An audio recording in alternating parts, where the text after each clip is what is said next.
Outward झाला sale register आहे का सप्लाय रजिस्टर आउटवर्ड आरजीला 4 बिल तुम्ही केला. तुमचा इनवर्ड आहे, तुमचा आउटवर्ड आहे, तुमचा आउटवर्ड आहे म्हणजे तुमचा आउटवर्डला जाऊन बसला. तुमच्या आउटवर्डला गेलं ना आता त्यांचा इनवर्ड हे यांचं बघतील. आता आपला विषय तुमचा चालला आहे, त्यांचाही नाही ह्या दोघांचं चालला आहे, तुमचा नाही. बरोबर म्हणजे तुम्ही पण येणार आहे. बरोबर तुम्ही पण येणार. हे बघा 4 झाले. आता बघा तारीख उजाडली 10 ऑगस्ट. एप्रिल महिन्याच्या 10 तारखेला नाही, मे महिन्याच्या 10 तारखेला नाही, ऑगस्ट डेडलाइन इतना दिन महीने में करना पड़ता है. अगर अपना स्टील GST अर्बन करना और उसमें क्या अपलोड करेंगे आप 4 बिल अपलोड केले. 4 बिलमध्ये GST कोणाकोणाचे असतात? दोघांचे. एक जरी इकडं तिकडे चुकला तर ते बिल ब्लॉक होणार. पण तुमचं अकाउंटंट हुशार किंवा तुमच्या दुश्मनी किंवा तुमचे जाणून बुजून किंवा तुमच्याकडे पैसे नव्हते व्हॉट एव्हर कारण आहे, 40 कारण आहे, त्यात तरी काय केलं 3 बिल अपलोड केलं. बस वाजून जाता साईडला. त्यामुळे झालं कसं साईडची 18,000 अडकली. 6 नंबर बिल अपलोडच केलं नाही. का केलं नाही माहिती आहे? इकडे पैसे नाही. अपलोड केले की पैसे भरायला लागणार. तुम्ही अपलोड केले की तेवढं 40,500 भरायला लागणार इमिजिएट. जबकी त्यांनी घेतलेले आहेत ते पैसे, तुम्ही पैसे तेवढे दिलेले तुम्ही घेतले तुमच्याकडे आहे, मग तुम्ही ते खर्च केले किंवा इकडे तिकडे केले ना पुढं. त्यामुळे आपण पैसे वापरले. आता एकदम भरायची वेळ येते त्यावेळेला 6 नंबर बिल तुम्ही अपलोडच केला. त्यामुळे काय झालं यांची 18,000 अडकली. सिस्टम झाली. आता तुम्ही GST अर्बन भरा. तुमचा आउटवर्ड आहे, तुमचा आउटवर्ड आहे ना. बघा तुम्ही मात्र आहे ऑनेस्टली 4 बिल अपलोड केले. तुम्ही किती टॅक्स भरला त्यांना? 42 चिल्लर सोडा. तुम्ही किती भरला? 40 चिल्लर सोडा. आता 40,000 साईडला परत मिळालं पाहिजे वीकचा. पण 18,000 कमी भरल्यामुळे 18,000 यांना कमी मिळणार.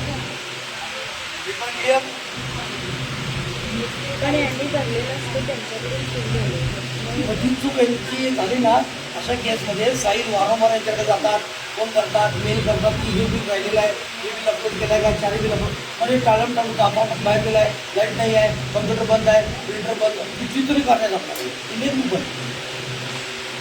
पीपल भरपूर करतात.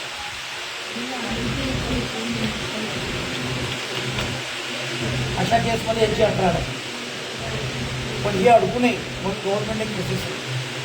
हे मुद्दा पण घ्या. ही 18 ठीक आहे. मी एका ठिकाणी अशी लाईन ऐकलेली मारवाडी बोलत होती, माझी काय ओळख होती नाही, पण ते मारवाडी बोलत होते मला कळलं. आजच 1,30,00,000 रुपये टॅक्स भरून आलेला.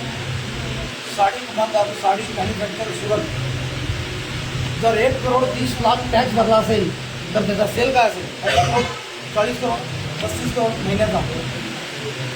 कोणता असेल 2-4 लाख बघा इथं जाईल, लांब पेशंट जायचं इथं जायचं 2-4 लाख टॅक्स येत असेल महिन्याला यांचा आरामात. याची पण बिल मोठे मोठे होतात. इलेक्ट्रॉनिक शोरूम आहे यांचा, त्यामुळं खूप मोठं बिल होतं.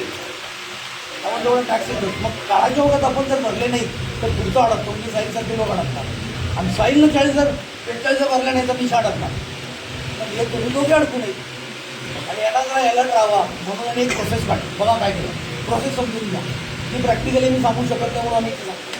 हे बघा काय करायचं, GSTला तारीख बघा. तुमचा पोर्टल उघडायचा तुम्ही, तुमचा पोर्टल उघडायचा तुम्ही उघडला आणि GST goods and service provider. Actually GSTचं नाव GST आहे. GSTचं नेम ऑफ द टॅक्स आणि आपण जे वापरतो ते GST वापरतो. पण आता GST चालू आहे, GST चालू आहे, GST चालू आहे. बघा 3 बिल अपलोड केले तुम्ही. त्यामध्ये दोघांचा GST नंबर होता, मॅच झाला परफेक्ट. तुमचं एवढं अकाउंटला पडला. 18,000 बिल राहिला आणि तुम्ही GST अर्बन केला अपलोड.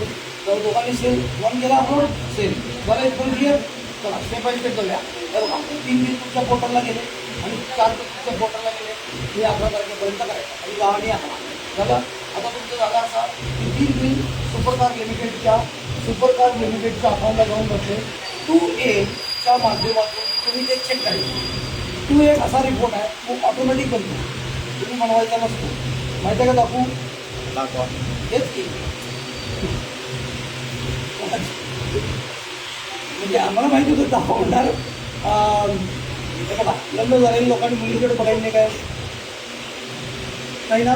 लग्न झाले आता काय यांनी बघायचं, यांना लग्न करायचं, यांना करायचं त्यातला प्रकार झाला. तर यांनी काय केलं 2A अशी एक फॅसिलिटी दिली की ऑटो पॉपअप रिपोर्ट होणार. तुमच्या पोर्टलला दिसणार की यांनी किती भरलेले केलेले. मग अशा माध्यमातून तुम्हाला 3 कळले, अरे बाबा या कोणाला गडबड केला म्हणून तुम्ही फोन केला, बरोबर रिक्षावरून चेक घेऊन ऑफिसनी घेऊन पडवलं यांच्याकडे. तर पहिला चेक केला करेक्ट, दुसरा चेक केला करेक्ट, तिसरा चेक केला करेक्ट. व्हॉट अबाउट दिस? ते केलाच नाही.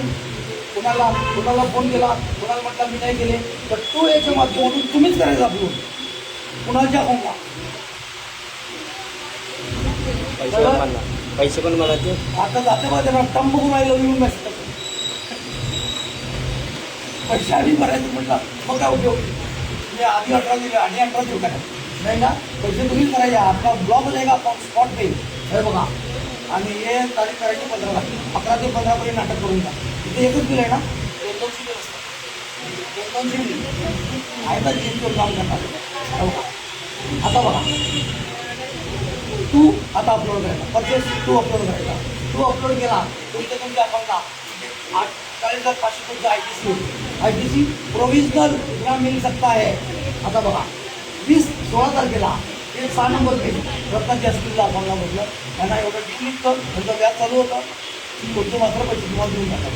तुमच्यावर व्याज सुरू होतं. अगर आपने भरा तो ठीक, तो 18,000 रुपये व्याज चालू, 24% पर ईयर, 2% पर मंथ. आता 18 नंबर पर किसे देना रहेगा, GST को? नहीं, इनका काम हो गया, आपने काम नहीं किया तो गवर्नमेंट आपसे क्या बिल्कुल नहीं देगा. 6 नंबर बिल GSTला गेला आणि GSTला चेक केला गेला. 6 नंबर बिल कुणाचं आहे बरोबर सापडला त्यांच्या अकाउंटला बसला. 30 तारखेला आपको पेमेंट करणार काय मिल गया ना. तर ते 10 ते 20 मिळाला. तो व्यापारी लोक पैसे गोळा करतात आणि दोघांनी 3B भरायचा. 3B आपली करणे का अर्थ पण आपली होगा म्हणजे सेम मॅच होणार.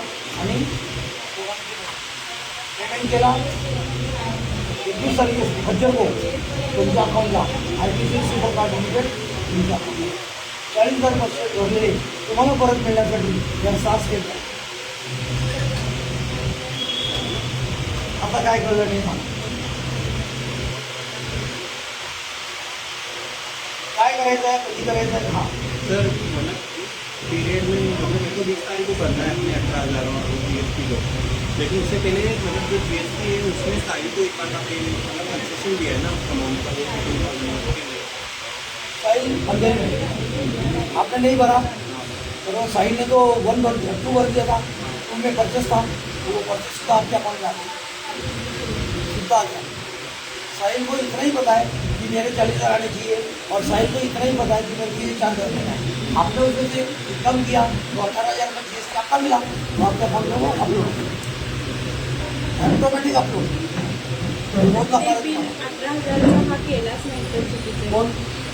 साहिल नाही गेलं तुम्ही आपले तुमच्या वेळेला दाखवलं पुढच्या समजा लग्नात आहे, घरात करता सीझन आहे, टाईम नाही आहे बघायला. चुकीचं त्यांनी केलेलं आहे ना.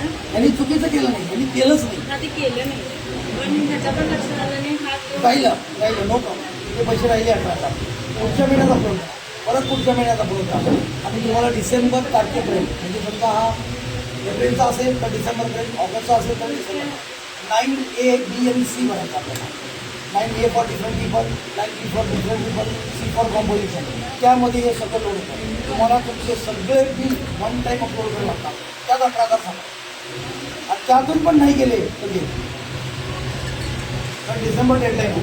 आता जी येणार डिसेंबर आहे ते मागच्या महिन्यात, मागच्या ऑगस्टपासूनचं आहे. उद्या डिसेंबर आहे तर ऑगस्टपासून बिल अपलोड आहे.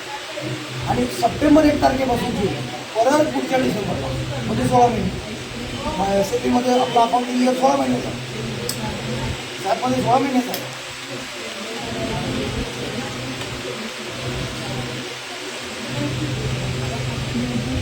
जे डाऊट आहे क्लिअर करतो.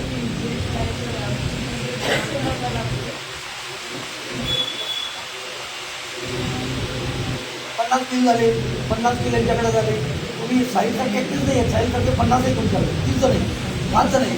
तर 5 लोकांचे एक बिल तुम्ही थांबवलं तुमच्याकडे पैसे तुमच्याकडे आले बरं 3 लाख रुपये भरायचे. समजा 18,000 ठिकाणी 3 लाख आहे, समजा 10 लाखाचं बिल आहे, 3 लाख टॅक्स आहे. तर यांना आता पाहिजे मुलीचं लग्न आहे, ॲक्टिव्हिटी भरायची आहे, पैसे पाहिजे, व्याज भरतो लोक. तिकडे मागण्यापेक्षा गव्हर्नमेंटलाच व्याज भरतात आणि 1 महिना लागू आहे. एक महिन्याला आपल्या ते साईडला पैसे त्यांच्या त्यांच्या अकाउंटला पडतात तुमच्या त्या अकाउंट.